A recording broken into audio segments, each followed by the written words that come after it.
Bien, ahora voy a tener el honor de leer otra sección del libro denominado Delacroix.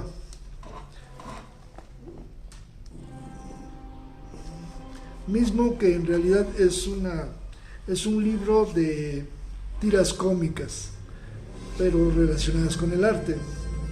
Este libro fue publicado por la editorial Dargaud en el año 2019 y que también fue impreso y ensamblado en abril de 2020 por Estige, 110 Vía Pescarito, San Mauro, Italia.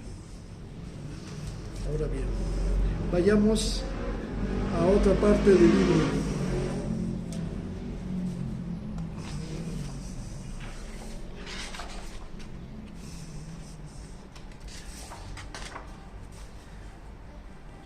El Salón del Arte de 1826 sufrió 3 renovaciones.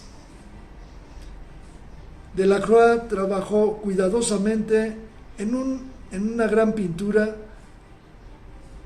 que él termina a tiempo, aunque agotado. Y a la apertura del museo, exactamente a la mitad del salón cuadrado, se pudo ver, adivine qué, el Sardanapal. Sardanapal es la versión griega o la interpretación griega del nombre de un rey asirio que tuvo una vida licenciosa. Ahora bien, voy a tratar de darles una idea de la pintura. El rey de Asiria recostado sobre su tálamo mortal, junto a la bella Mirna, vestido con sus atuendos reales, dirigía una última mirada a sus esclavas que le cortaban la cabeza a sus caballos y sobre sus mujeres que se apuñalaban entre sí, esperando sonriente la hora de morir. Por ejemplo, eso ya era demasiado. A Delacroix le fue como le debió haber ido a Víctor Hugo después de publicar El rey se divierte, y a mí mismo después de publicar El Lord de Dunbicki. La crítica, afilando sus dientes y mostrando sus uñas, tuvo tantas cosas, según ella, que reprocharle a esta pintura gigantesca, que el ataque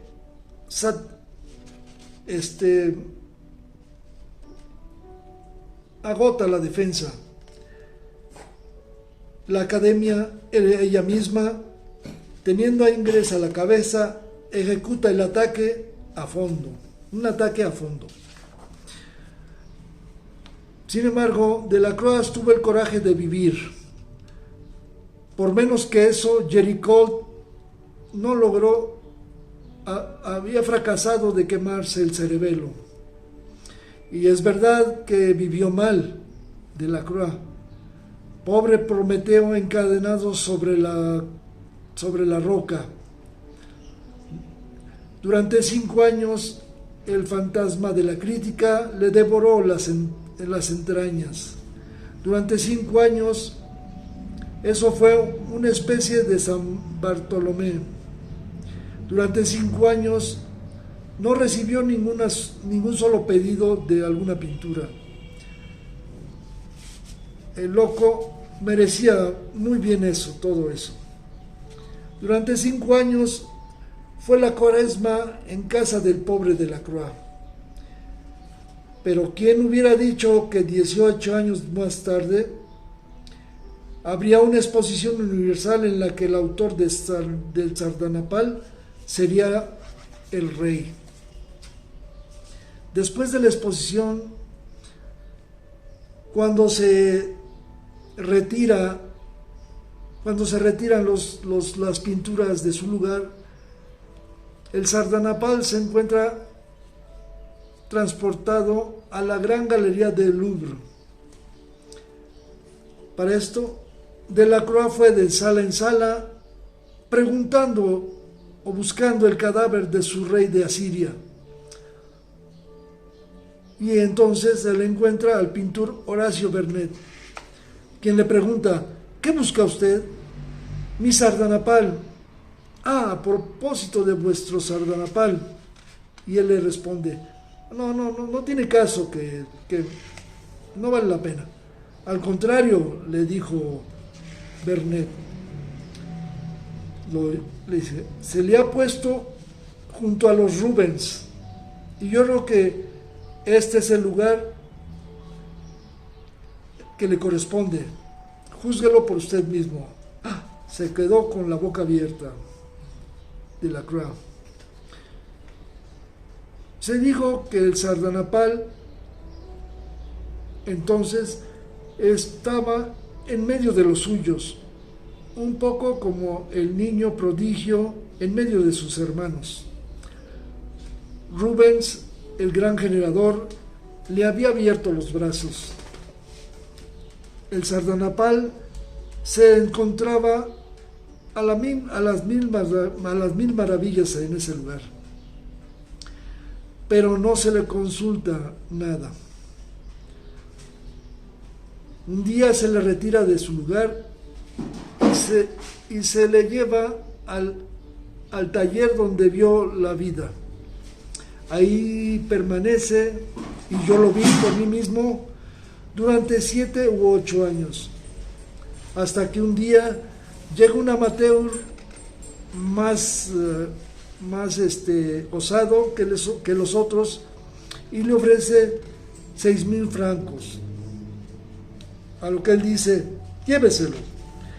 Entonces el Sardanapal desapareció.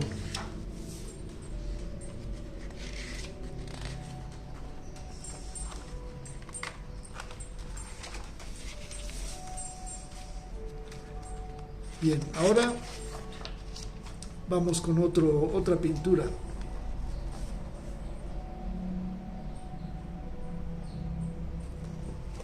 La memorable Libertad guiando al pueblo. Bien. Se requirió una revolución, la de 1830, el derrocamiento de la dinastía, un cambio de ministros, el triunfo de la burguesía sobre la aristocracia, para que Delacroix vendiera una pintura. Ese fue un día de fraternidad extraña para la Francia, ese 28 de julio de 1830, cuando se quema el último cartucho de Waterloo.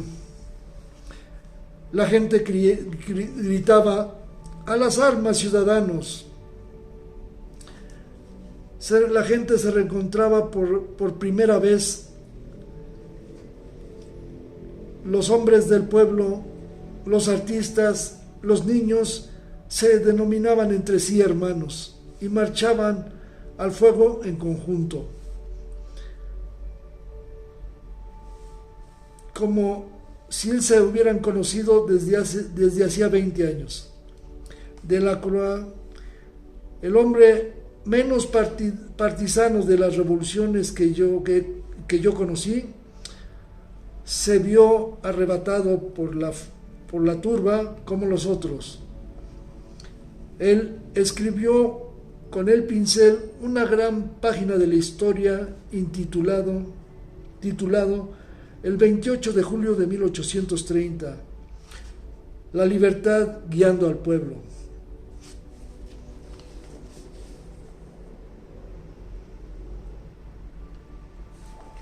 Una famosa pintura que hasta en épocas recientes, por allá de los años 70 u 80, se podía ver o se podía admirar en los billetes de 500 francos de aquella época. Observe bien un poco esta pintura. Ella vivió la vida de 1830 y emana una atmósfera cargada de nitrato de potasio.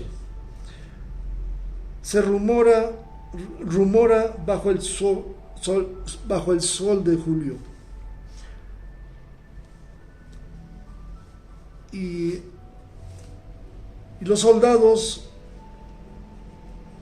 cómo son asesinados. Y esta libertad no es la libertad clásica, es la hija del pueblo que combate para no ser más tuteada, ultrajada y violada por los señores aristócratas. Se dice o se dijo que el hombre que tiene una escopeta recortada y que está a la derecha de la libertad era el retrato o el autorretrato del pintor. Pero de ahí a decir que Delacroix se batió como un salvaje, no quedaba más que un paso. También se difundió que Delacroix era un republicano furioso. Pobre y querido Delacroix. Nosotros habíamos pasado nuestra vida a ser de la misma opinión en cuestiones de arte, pero también enemigos jurados en cuestiones políticas. El retrato del hombre armado, el de Delacroix, era el de Delacroix. Vamos, hombre. El hombre de la escopeta es un verdadero hombre del pueblo. Y todo lo contrario, Delacroix era de naturaleza aristocrática, si es que alguna vez lo fue. Él decía: la enfermedad, la muerte, la pobreza, las penas del alma son eternas y atormentarán a la humanidad bajo todos los regímenes políticos. La forma democrática o monárquica no tiene nada que ver. El gobierno compra la pintura en 3,000 francos, pero la pobre libertad debía sufrir las vicisitudes de la política. Al término de 3 meses del reinado de Luis Philippe, vinieron las agitaciones del proceso de ministros y la libertad que estaba expuesta en Luxemburgo fue descendida de su montaje y subida a un granero. Mientras tanto, se le prometió a Delacroix que una vez que la tranquilidad regresara, la libertad retomaría su lugar. La tranquilidad regresó, pero alguien habló con Delacroix y le dijo: mi querido Delacroix, vuestra libertad estará mejor en su casa que en un granero extraño. Dele la hospitalidad. En tiempos mejores nosotros estaremos aquí para retomarla. Es así que la libertad regresa al taller de Delacroix y ahí permanece 15 años. Entonces llega la revolución de 1848 y la libertad endereza la cabeza. Es él a la que se le venía a buscar. Ese fue un verdadero triunfo. Ella retomó majestuosamente su lugar, pero la agitación de junio la echarán como la habían echado las agitaciones de diciembre. Ella regresará a su granero. Ella regresa a su granero. Entonces se presentó la exposición de 1855 y la pobre libertad volvió a ver en fin la luz del día. Delacroix dijo: si yo no vencí por la patria, por lo menos yo habré pintado por ella.